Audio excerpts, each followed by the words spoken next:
Ce que nous proclamons, c'est comme dit l'Écriture, c'est à nous que Dieu, par l'Esprit, en a fait la révélation. Nous disons cela avec un langage que nous n'apprenons pas de la sagesse humaine, mais que nous apprenons de l'Esprit. Eh ben dis donc, ils se prennent pas pour n'importe qui les chrétiens. Dieu leur aurait parlé en particulier, plus qu'aux autres, et il leur aurait révélé la vérité. Ils pensent vraiment que ce charmant petit livre a été écrit par l'Esprit, avec un grand E. Alors quoi? Ça voudrait dire que Dieu lui-même, de son gros doigt céleste et divin, aurait composé les 2923 pages de cet ouvrage? Comment donc il aurait bien pu faire? Bon, on sait qu'il en a donné un peu à Moïse sur ses 2 tablettes, enfin, elles ressemblaient pas exactement à ça, mais... Mais le reste, il l'aurait soufflé lui-même à l'oreille des prophètes? Ou peut-être qu'il l'aurait fait apparaître d'un coup, comme ça, dans le temps. Plein d'interrogations, somme toute très légitimes, surtout si on pense qu'un tiers de la planète croit que c'est Dieu qui l'a écrit. Donc au fond, c'est quoi la Bible?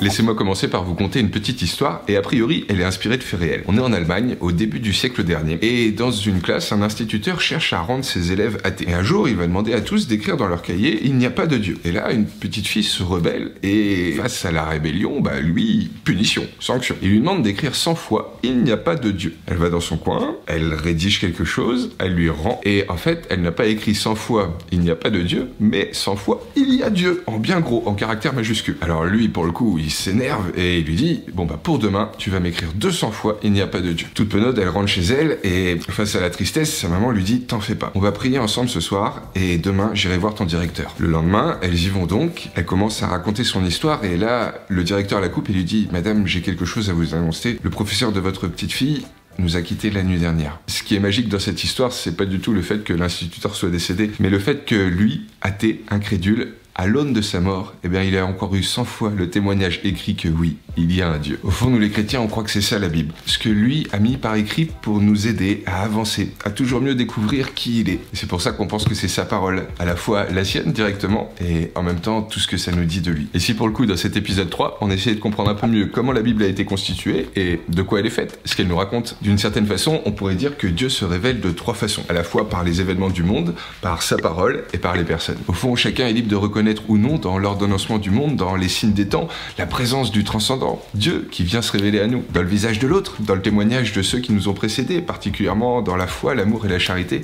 Là encore, on reconnaît Dieu qui vient se manifester. Comme disait Ralph Emerson, la plus belle des révélations, c'est que Dieu est en chaque homme. Mais le truc par excellence sur lequel les chrétiens s'accordent bien tous pour reconnaître que c'est la révélation, c'est bien ça, l'Écriture sainte. La parole de Dieu. Au contraire d'autres traditions, on pense pas que ce soit Dieu lui-même de son propre doigt qui l'ait écrit. Et faut reconnaître objectivement que ce soit les disciples de Jésus, ou alors les prophètes qui les ont précédés, ils prenaient sûrement pas en note directement les discours qu'ils entendaient, ils avaient tout simplement pas les moyens techniques qu'on a aujourd'hui. Ça prend quand même pas mal de temps de graver une tablette d'argile ou de peindre sur un papyrus. Ce que pensent les chrétiens en fait, c'est que la Bible a été inspirée. L'inspiration, on retrouve la même racine que esprit, parce qu'en fait, on pense que c'est Dieu lui-même qui, par son esprit, a envoyé son message via le cœur de certains et certaines qui ont écrit les différents livres de la Bible, c'est ceux qu'on appelle les hagiographes. Certains textes ont été d'abord transmis par tradition orale, voire récités dans des célébrations liturgiques, et c'est seulement petit à petit qu'on a commencé à les mettre par écrit. On estime aujourd'hui que la Bible a été écrite entre -1000 et le 1er siècle de notre ère. Et en fait, si certains livres ont été retenus dans la Bible et pas d'autres, ceux qu'on appelle notamment les apocryphes, c'est pas parce que l'Église voulait les garder cachés aux yeux du reste du monde, c'est juste que même s'ils enrichissent la réflexion autour de Dieu et qui permettent peut-être de le comprendre mieux, ils n'ont pas été retenus par la tradition des hommes. En effet, ces textes, ils n'ont pas été sélectionnés dans le secret par quelques cardinaux de l'Antiquité. Non, c'est avant tout ceux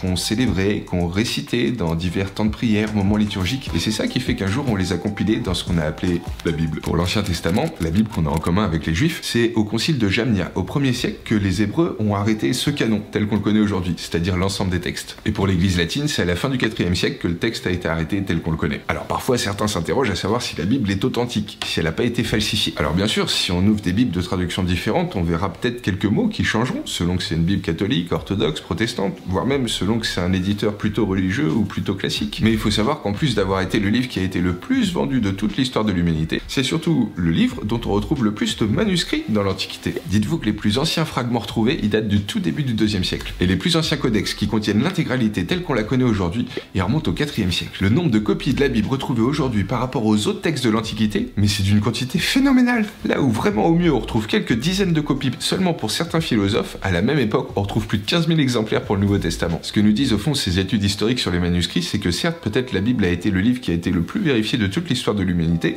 mais avant tout, les chrétiens ne croient pas que Dieu se soit révélé de façon unique, exclusive et d'en haut. On pense que ce qu'il voulait nous témoigner, il l'a inspiré au cœur de certains, et par la vie de prière, par la résonance du cœur d'une certaine façon, les hommes ont su reconnaître cette parole comme venant de lui. La Bible, au fond, pour nous les chrétiens, c'est un peu comme disait Kierkegaard, le philosophe danois, la lettre d'amour que nous écrit Dieu à chacun. Mais donc justement, qu'est-ce qui la compose? Qu'est-ce qu'elle nous raconte? Il faut penser au fait que Bible, ça vient de l'île de Byblos. Dans l'Antiquité, on racontait que c'est là que se trouvait l'une des plus grandes bibliothèques. Parce qu'en fait, c'est ça la Bible. Toute une petite bibliothèque en soi. 73 livres au total, 46 pour l'Ancien Testament, 27 pour le Nouveau. Pour faire simple, en gros, l'Ancien Testament, c'est la parole de Dieu qui a été révélée avant Jésus-Christ. C'est la partie qu'on a en commun avec nos frères et sœurs juifs. Elle est composée de ce qu'on appelle le Tanakh, Torah, Nevi'im, Ketuvim. La Torah, elle est composée des 5 premiers livres de la Bible et elle aurait été révélée à Moïse. C'est là qu'on y retrouve notamment la Genèse, l'histoire d'Adam et Ève, Noé, Abraham. C'est aussi là qu'on retrouve le livre de l'Exode, quand les Hébreux ont quitté l'Égypte pour essayer de retrouver la terre promise. Et c'est là aussi qu'on retrouve le livre du Lévitique, où Dieu donne un ensemble de prescriptions pour le quotidien. Ensuite, les Nevi'im, c'est ceux qu'on appelle les prophètes. On retrouve notamment Isaïe, Ézéchiel, Daniel, Jérémie et bien d'autres. Et enfin, les Ketuvim, ça veut dire les autres récits. On va y retrouver des livres de l'ordre du mythe, un peu comme l'histoire de Job. On va y retrouver des textes plutôt de sagesse, comme le livre de la sagesse, le texte de Ben Sirac le sage, ou encore des textes plutôt de l'ordre de la poésie,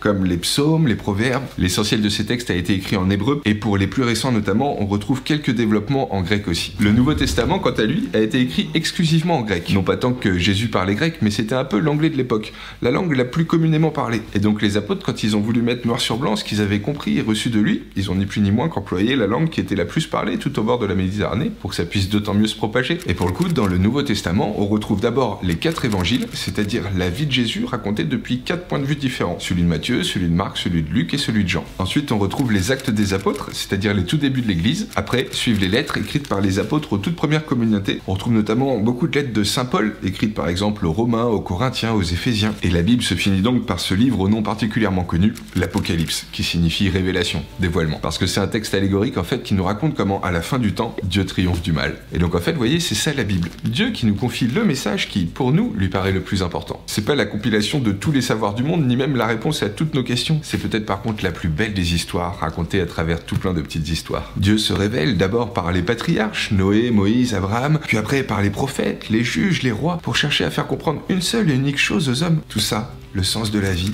ce n'est qu'une histoire d'amour. Une histoire d'amour au fond où Dieu nous révèle qu'il nous aime et que si on suit ce qu'il nous prescrit, normalement on peut espérer avoir une vie heureuse. Et ce que nous narre donc cette magnifique histoire de l'Écriture sainte, c'est que trop souvent l'homme se montre infidèle. Que ce soit par jalousie, par colère, par peur ou par angoisse, trop souvent l'homme se détourne de Dieu, idolâtre des chimères, s'en remet à ses propres forces et, comme d'habitude, finit déçu. Et c'est sûrement parce qu'au fond on a un peu la tête dure qu'après 1500 ans de révélation par les prophètes et par les rois, il a décidé un jour de venir se révéler lui-même à travers la figure de Jésus. Parce que oui, c'est bien ça que pensent les chrétiens, que Jésus, c'est pas seulement l'homme le plus sage qui ait connu l'histoire de l'humanité, pas même un demi-dieu, mais bien Dieu lui-même. Mais ça pour le coup, qui est Jésus, on en causera le week-end prochain. D'ici là, que Dieu vous bénisse et portez-vous bien.